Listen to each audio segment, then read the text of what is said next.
hottest and freshest music station, the new 103.6 Hot FM.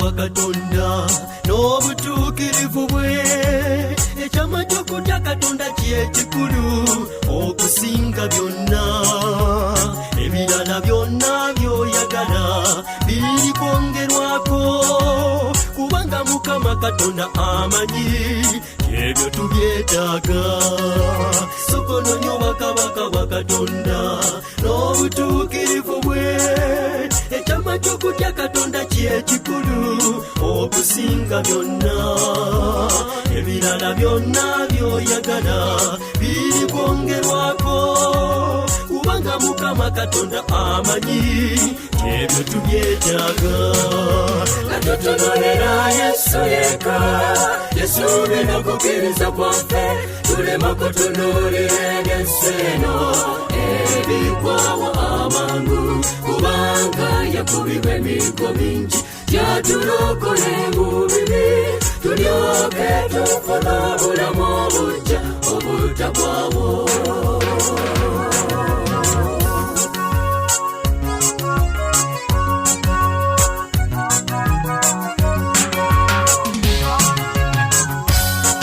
Mu bisiibe bingi Yesu talikuleka abeera mwesigwa omuntu w'Yobu yamwesiga n'omutima gwe gwonna bwe yafiirwa ebintu bye byonna ne biggwawo Katonda omukulu omwesigwa yamuddiza essanyu lye mu bisiibo bingi Yesu talikuleka abeera mwesigwa omuntu w'Yobu yamwesiga n'omutima gwe gwonna bwe yafiirwa ebintu bye byonna ne biggwawo Katonda omukulu omwesigwa yamuddiza essanyu lye katutunulira Yesu yeka Yesu bino kukkiriza kwaffe tulema kutunulira eby'ensi eno ebiggwawo amangu kubanga yakubibwa emigo mingi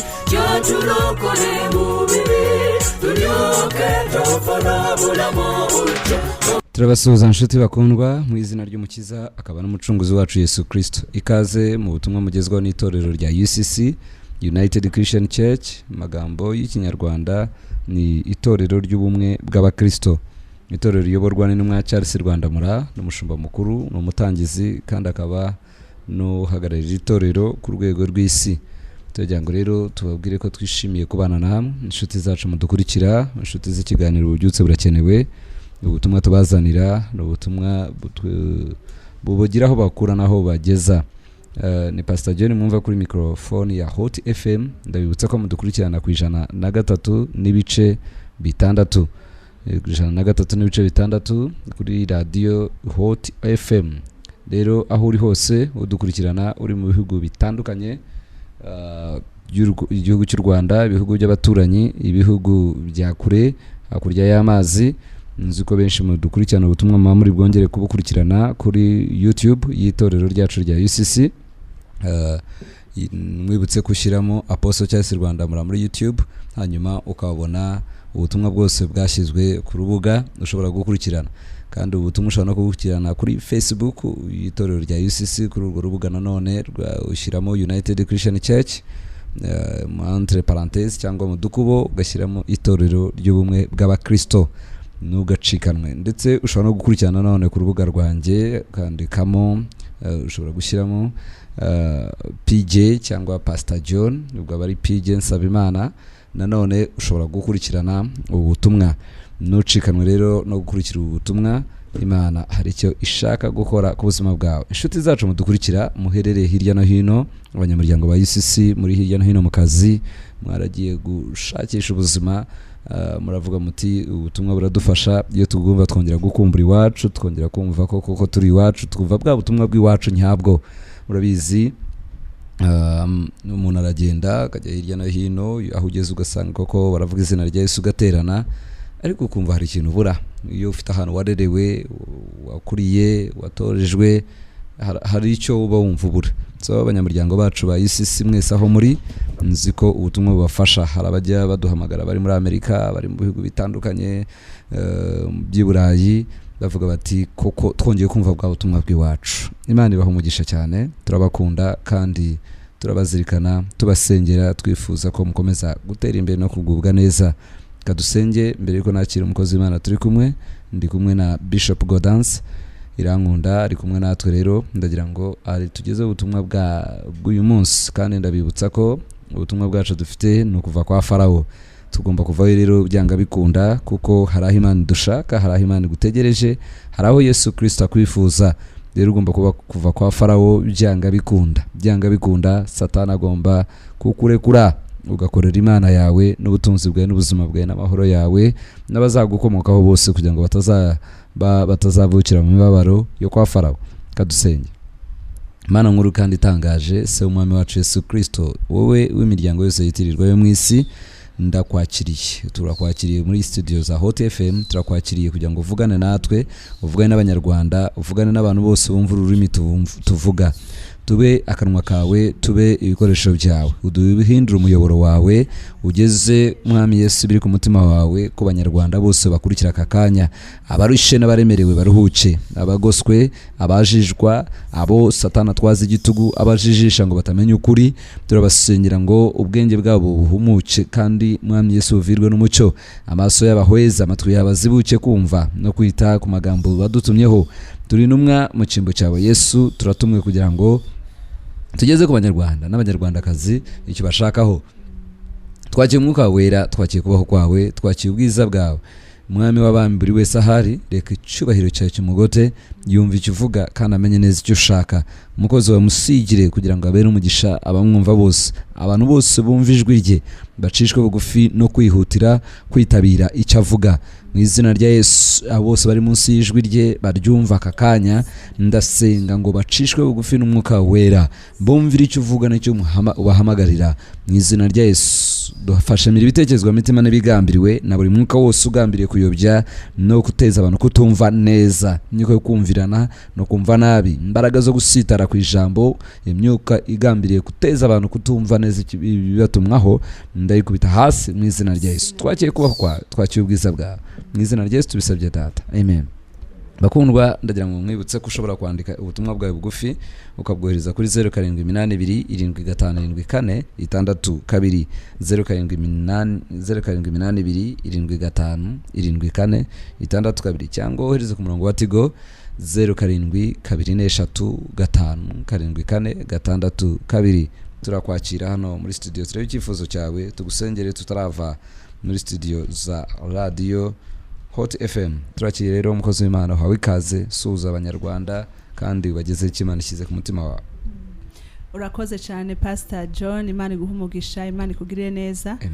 Nanje nkuko mwabyumvise, amazina yanjye nitwa Bishop Irankunda Gaudence, nkorera muri UCC hariya kuri headquarter musi akagari ka Niboy, canke Inyamata, ariyo hose ushobora kumbona. Uyu munsi rero namva shaka gukorana namwe, kuganira namwe ijambo ry'Imana, ariko imbere ya byose mwese ndabasuhuje abanteza amatwi ya masaha kuri radio ya Hot FM ibice 103 n'ibice 6. Mwese abari hafi n'abari kure turabasuhuje, tubifuriza umugisha w'Imana, tubifuriza akakanya kugubwa neza, tubifuriza kuva mu buretwa bwa Farawo. Ku munsi w'ejo rero twari kumwe, twagiranye ikiganiro ciza, kandi abantu benshi barafashijwe bakomeza kudushikanaho ubutumwa bwabo, twumva ko hari icyo Imana iri kurakora muri bo. N'uyu munsi turakomeza kuri iryo jambo tuganira kuva mu buretwa bwa Farawo. Uburetwa bwa Farawo rero, Abayisirayeli bavuye muri Egiputa kwa Farawo, nawe urafise ahantu ushaka kuva, hari ahantu Imana igushaka, hari ku Imana kwinginga. Buriya uburetwa si kwa Farawo gusa, ushobora kuba uri mu buretwa bw'ivyaha. Twasanze yuko muri iki gihe turimwo abantu ntibakiri muri Egiputa ariko bari mu vyaha benshi. Imana rero ashaka kukubohora ikakukura muri ivyo vyaha urimwo, irakwingingana imbabazi zayo kugira ngo uve muri ubwo buretwa uhaguruke. Buriya kiriya gitabo kivuga neza, kivuga ngo kuva canke kuvayo mu Kirundi, ariko ndakubwira ngo muri kino gihe biragusaba cyane gutera intambwe, ugatera intambuko ukava muri ivyo urimwo, ukava mu vy'Imana yanka, ukava mu bintu Imana idashize ku mutima, ukava mu vyaha vyawe vyose. Buri ivyaha nibwo buretwa bwa mbere. Ivyaha, iyo uri mu vyaha uba uri kure y'Imana, iyo uri kure y'Imana uba uri kwa Shetani, nayo Satani nawe n'umuntu mubi ahemba nabi. Ndakwinginga rero uyu munsi ngo niwumva ijambo utera intambwe, uhaguruke, wakira umwami Yesu, uve mu buretwa bwa Shetani, ureke ivyo Imana yanka, ureke ivyo Imana itabona mu maso yawe ko ari vyiza, ukore ube mu kibanza Imana igushakaho. Reka rero tudatebeje dusome ijambo ry'Imana riri muri Yeremiya ibice 7 umurongo wa mbere gushikana kuri 7 nyene. Kadusome. Imana ibasezeranira amahoro nibihana.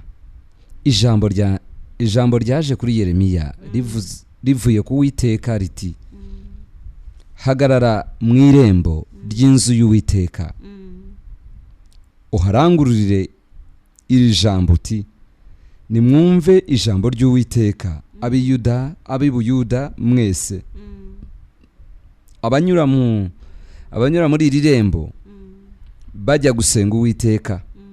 Uwiteka Nyiringabo, Imana ya Israheli iravuga iti, nimugororere inzira zanyu n'ingeso zanyu, nimugororere inzira zanyu n'ingeso zanyu, nanjye nzabaha gutura aha hantu.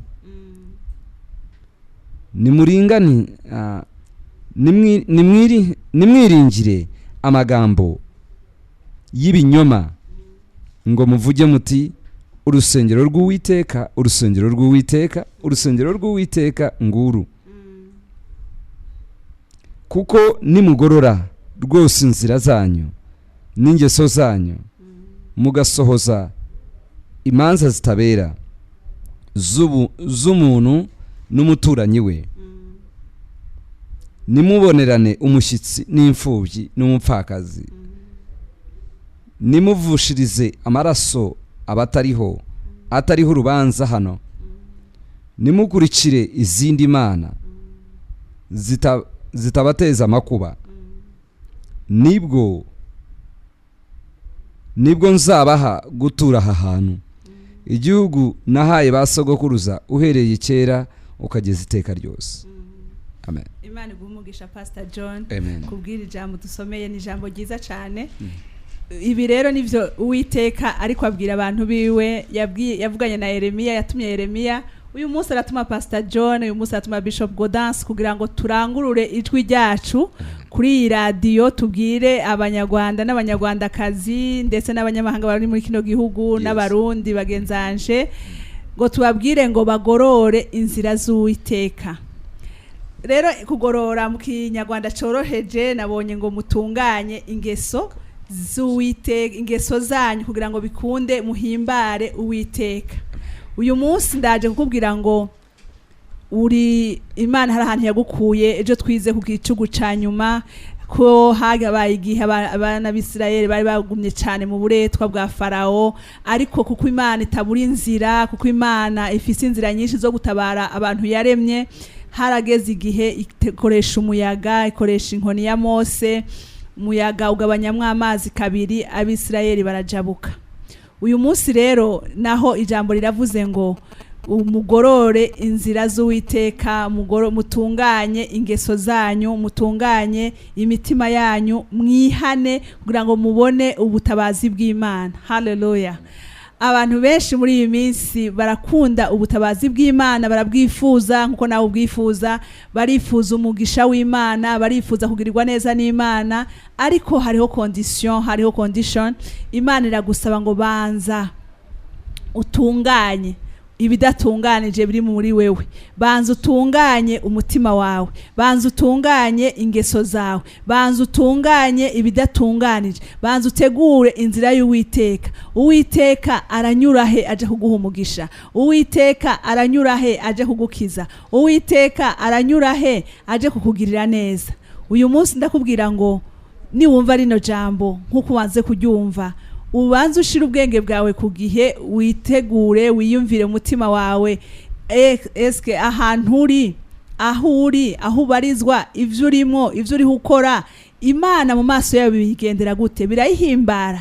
Uri umuntu ahimbaye Uwiteka? Uri umuntu ahimbaye Imana? Muri iki gihe kimeze nk'iki dukeneye ko Imana itugirira neza, dukeneye ko Imana iduha umugisha, dukeneye ko Imana idukiza. Hari abantu benshi bafise agahinda, hari abantu benshi baheze mu buretwa bwa Farao, bari mu bibazo bitandukanye vy'imiryango, bari mu bibazo bitandukanye vy'ubushomeri, bari mu bibazo bitandukanye vy'inzara, ubuzima burahenze. Ariko noneho ijambo rirakugarutseko ngo tunganya umutima wawe, tunganya ingeso zawe, tunganya ingeso zawe, Uwiteka arakugirira neza. Tunganya ingeso zawe. Hariho condition Imana itanga ku murongo wa 7 canke kundi 8, avuga ngo nimwamara gutunganya ingeso zanyu, Imana izobaha kuba mu gihugu, izobaturisha muri iki gihugu. Iki gihugu ni igihugu ciza cyane, ni igihugu kiri mu ivyiza, ni gakondo yawe, ni igihugu c'umugisha. Ariko noneho uzojya ivyiza vyo muri iki gihugu umeze ute?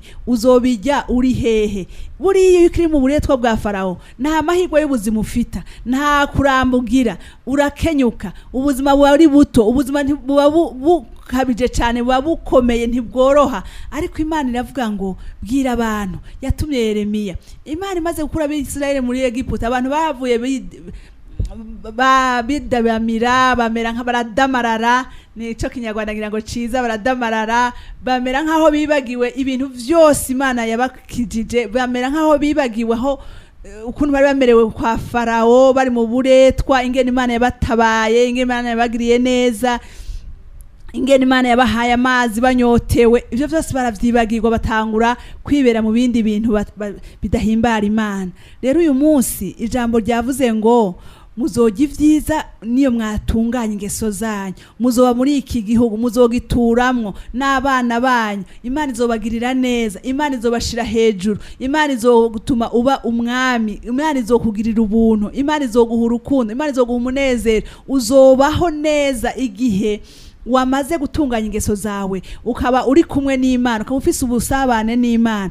Buriya abantu bafise ubusabane n'Imana, Imana idufitiye ko imigambi myiza, ngo nta n'imigambi y'ivyago idufiseho, ahubwo idufise ko imigambi y'amahoro, imigambi yo kutugirira neza, imigambi yo kukugirira neza, imigambi yo kuguha akazi. Ushobora kuba uruhijwe n'ubushomeri, ushobora kuba uruhijwe n'imibereho mibi, ariko Imana igufise ko imigambi myiza, igufise ko imigambi y'amahoro, igufise ko imigambi yo kukwibuka, igufise ko imigambi yo kukunezereza, igufise ko imigambi myiza. Ariko biragusaba nawe, biragusaba gutunganya ingeso zawe, biragusaba gutunganya umutima wawe, gutunganya umutima wawe kuva mu vyo urimo bidahimbara Imana. Ingeso zawe izo urimo urazizi, iz'Imana yanka wazumvise. Ngo abantu bakora ibiroranye, abantu bakora ibidahimbara Imana, Imana bakure yabo. Ngo ushobora kwibarira ngo gusa ngo nguru urusengero, ngo nguru urusengero, nguru urusengero,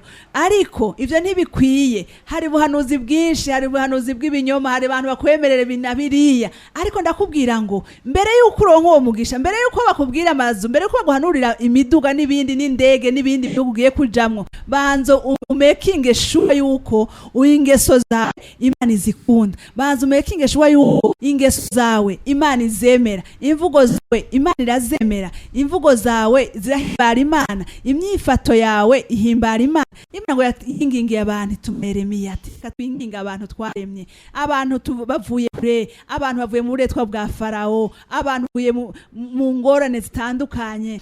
Agnes Kabuga umeze ute Agnes? Nze neza. Eh, Nako nafite murumuna wanjye urwaye. arwaye iki? Buri mwaka nukura aravunika pe na mwaka ugisira atavunika. Agenda agira impanuka zidasobanutse. Farawo arashaka kumuvunagura amuhindura ikimuga. Musengere nukuri. Turamusengera. Arakijijwe se? Arakijijwe arasenga. Okay, turamusengera. Yitwa nde? Yitwa nde murumuna wawe? Felista. Okay, turamusengera. Urakoze cyane Agnes. Andika ubutumwa bwawe bugufi cyangwa wohereze ubutumwa bugufi cyangwa unahamagare. Aka kanya tubahe umwanya wo guhamagara. Agnes Kabuga turamwumvishije ubuhamya n'ubutumwa bwanyu turabukeneye. Abifuza gusengerwa n'abafite ubuhamya bamaze kugenda mukizwa mukomera muri gahunda tubanamo, namwe mushobora kwandika mukagaragaza ikimana n'imikora aho ngaho mu buzima bwanyu. Yati Yesu ashimwe Pasteur, nonsengere umwaka ushize nabyaye umwana apfuye, none Imana yongeye iranyibuka, none munsengere nzabyare umwana muzima. Murakoze, ntabwo ndi bwivuge ntacyo bidutwaye, ariko ni igitangaza n'igikoreka uzivuge. Igitangaza n'igikoreka uzivuge mwana w'Imana. Turagusengera nawe nuve kuri radio yawe, turi gusengera iyo mbuto iri mu nda yawe izabaho ntuhagarike umutima. Uyu w'Ibugesera aravuga ati nitwa Vestine ndi Bugesera, musengera Imana inkure kwa Farawo ntago tuza hariho, niba ari mu kazi kabi, niba ko ari kwa mugabo, niba ari mu biki mu bukene. Farawo ari mu buryo bwinshi barabutwigishije, baramutwereka neza. Farawo agomba kurekura rero mu izina rya Yesu. Undi nawe wanditse ubutumwa bugufi aravuga ati nitwa Ingabire, ati nasengeraga UCC Nyamata, tuza gutaha na mama i Butare, none ndagusabye ejo uzansengere, mfite ubukwe mu kwa gatandatu, ndashaka kuza ni boy kuko nkora akazi ko mu rugo, ibatsinda Imana iguha umugisha. Uzaze tugufashe, vaye tugufashe, niba umunsi washaka kuza ari none, ngwino tugusengere wa mwana w'Imana we, Uwiteka azagukorera ubukwe bwiza kandi Imana izabisohoza. Ingabire turakwibuka. Hari undi watwandikira aravuga ati Yesu ashimwe, yanditse ubutumwa bugufi agira ati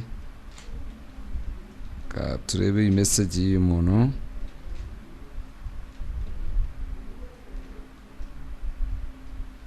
Yanditse agira ati bakozi b'Imana mwaramutse neza, Yesu ashimwe. Ati Yesu ashimwe, we waturinze ngo bukaba bukeye amahoro. Mbandikiye aka kanya mbasaba kumfasha gusenga kubw'ibibazo mfite bitanyoroheye. Umunsi w'ejo yarasubiyeyo none babura ibisubizo, none muganga aramubwira ngo azajyana i Kigali,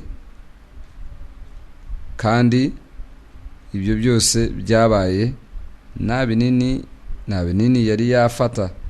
None ndagira ngo mudufashe gusenga ibisubizo bazamuha bizabe byiza. Mwirukane umwanzi Satani uri muri ayo maraso, mufatanyije imbaraga z'Imana, kandi natwe turasenga. Uwo murwayi yitwa Murwanashyaka. Irindi ntago ndi burivuge. Turabakunda kandi turabakurikira. Murwanashyaka rero aho uri, turagusengera mu izina rya Yesu Kristo, kuko kw'Imana gukiza kandi guhindura amaraso yawe araba mazima, kuko Imana ishobora byose. Uko kwizera kwanyu kubasha kubakorera. Ati bakozi b'Imana mwiriwe amahoro, nitwa Habimana Theogene, musengere mve mu nzu y'ubukode kandi negera Imana, negera imbere mu gakiza. Umwuka utumutigira imbere turawirukana mu izina rya Yesu. Dusaba Angelique ari Burasirazuba, nawe yatwandikiye ubutumwa bugufi aragira ati ari Burasirazuba muri Ngoma, aragira ati tukaba twasabaga ngo mudusengere tubashe kuva mu bata bwa Farawo. Twarihanye ariko Satani naturekura rwose, yangabije gukorakora no kubeshya no kwihana sindandure. ngoma sindandre ngoma aramaze ngoma areho musengere munsabire imbabazi Imana yo mu ijuru imbabarire narasambanye kandi munsabire imbaraga zo gusenga. Hari igihe njya mpanga amasengesho ngacika intege rwose, munsengere Uwiteka ambohore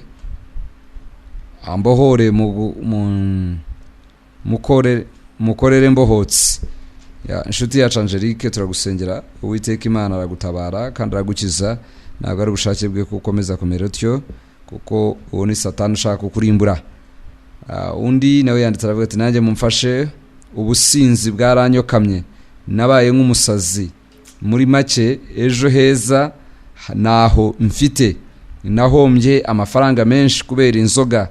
Ubundi kuri gateguri yo kuhingira amafaranga 800 kubera inzoga zangiza umugore wazo, guhomba byinshi. Ngahomba byinshi, mumfashe mfite agahinda. Yitwa niyo mugabo Alexis ku myaka 29. Murakoze, Imana ibahe umugisha. Bishop Nyango urabyumva abantu nago bameze. Uwo muntu ari he ko twatumukeneye aze tumusenge tumwamiheho kiganza. Sure, nago yagaragaza hari keneye deliverance.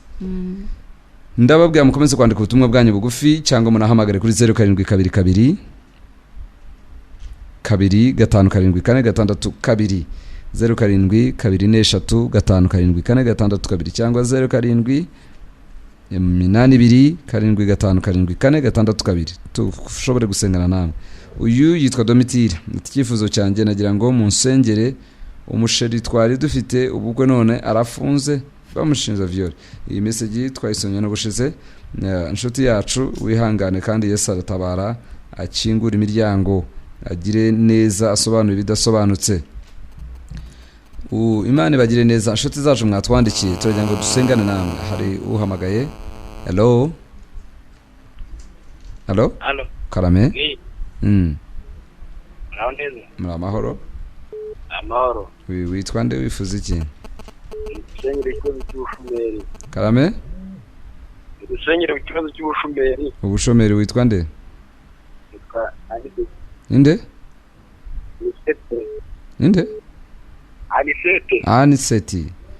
Aniseti ifite ikibazo cy'ubushomeri. Utuye hano Aniseti? Tuye ku Gisozi. Urakijijwe se Aniseti? Usengera he? Kagugu ku ruhe rusengero rwitwa nguki? Kwa Padiri.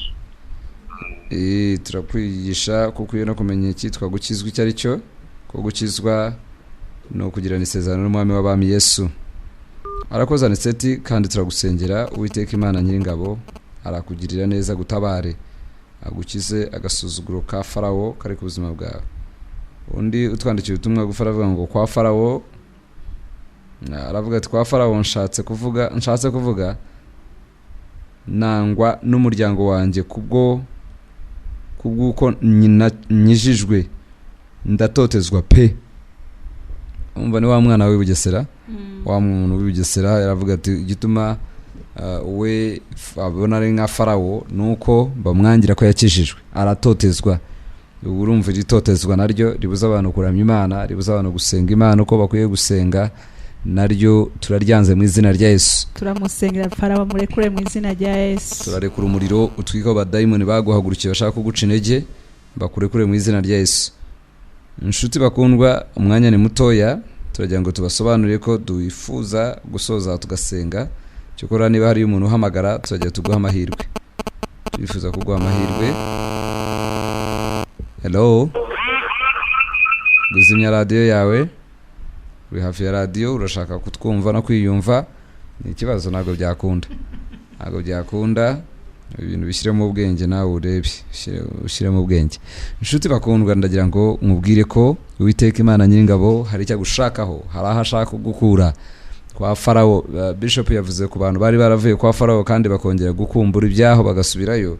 Nibuka Abisiraheli bari mu butayu, babuze amazi, babuze ibyo kurya, ubuzima bwakomeye. Aya magambo bayabwiraga Mose bakamubwira ngo iyo tureka tukihamira kwa Farawo tugakora uburetwa, yaduhaga amadegede, yaduhaga inyama. Umva shitani kuntu tungurusumu uribuka ibya kera, ibyo wariraga ku ngoyi, ibyo wariraga mu badaimoni, uri ku gahato ka Satani. Inshuti mukundwa, ndagira ngo Imana yacu ibasha guhaza no gukemura kwifuza kwawe kose. Ibasha kugutabara, ibasha kugukiza no yiringira n'umutima wawe wose. Turabona abantu benshi barimo barakizwa hirya no hino, abari abayisilamu, abari madini atandukanye, barimo baraha ubuzima bwabo Yesu binyuze muri program ya radio. Nawe ufata icyemezo mu izina rya Yesu, kandi numaze gukizwa tera intambwe ugere ku rusengero rwa UCC hariya Niboye. Vayo tugufashe. Kuri uyu wa gatanu dufite igiterane kidasanzwe ku nsengero zacu zose, ariko turakubwira aho uri budusange kuri UCC hariya Niboye. Nucikanwe kubana natwe kuri UCC Niboye uyu mugoroba saa 11 uvuye kazi, ihutire kutugeraho. Vayo turagira ibihe byiza byo kuramya tugahanura, umwuka w'Imana agakora imirimo ikomeye mu buzima bw'abantu. Uyu munsi by'umwihariko turi busengera abarwayi, umwuka watubwiye gusengera abarwayi tukabasiga amavuta.